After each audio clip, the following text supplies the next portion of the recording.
understand them. She is called many things, sometimes even sensitive, but it's not always a good thing. It's something to be fixed. No one calls the boy sensitive.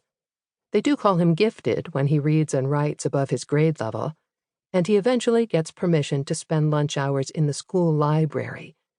It frees him from the roar of the lunchroom, and it's less alarming than a drain pipe. His peers have other words for him. They call him weird, or that worst of all word, wuss.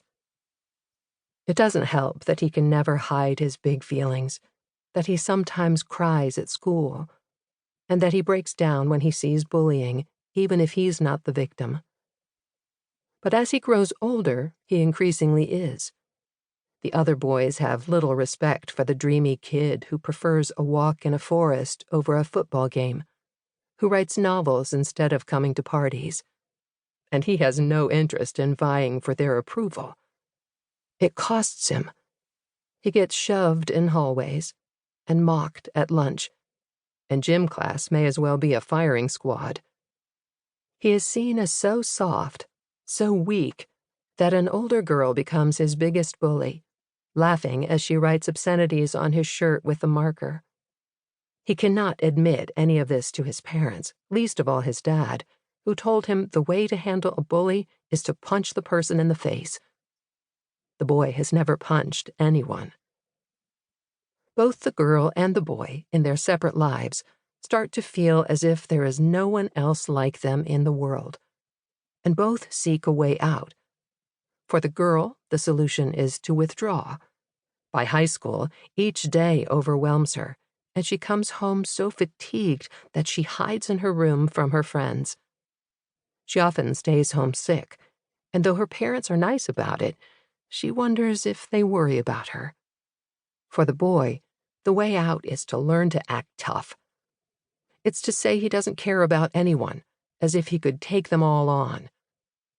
The attitude fits him about as well as a grown-up's army helmet, nor does it have the intended effect. Rather than coming to respect him, the other kids avoid him completely. Soon the boy is skipping school and hanging out with the clique of stoner artists, people who feel as deeply as he does, who don't judge his way of seeing the world. The girl finds acceptance in an abusive church. The church members don't think she's weird, they assure her. They think she has miracle powers, even a special purpose, as long as she does everything they say. What no one says is, you're perfectly normal. You're sensitive. And if you learn how to use this gift, you can do incredible things. The missing personality trait. In common usage, sensitive can mean a person has big emotions, crying for joy, bursting with warmth, wilting from critique. It can also be physical. You may be sensitive to temperature or fragrance or sound. A growing body of scientific evidence tells us that these two types of sensitive are real, and that they are in fact the same. Physical and emotional sensitivity are so closely linked that if you take Tylenol to numb a headache, research shows you will score lower on an empathy test until the medication wears off. Sensitivity is an essential human trait, and one that is tied to some of our species' best qualities. But as we'll see, it is still not widely understood by the public, despite being well studied by the scientific community.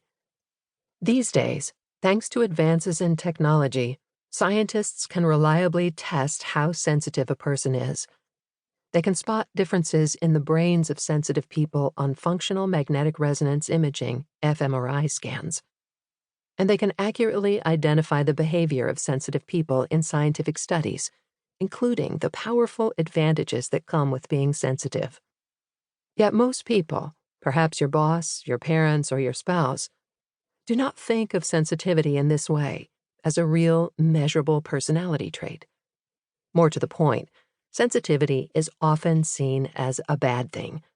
We discourage it in our kids, stop crying or shake it off, and we weaponize it against adults.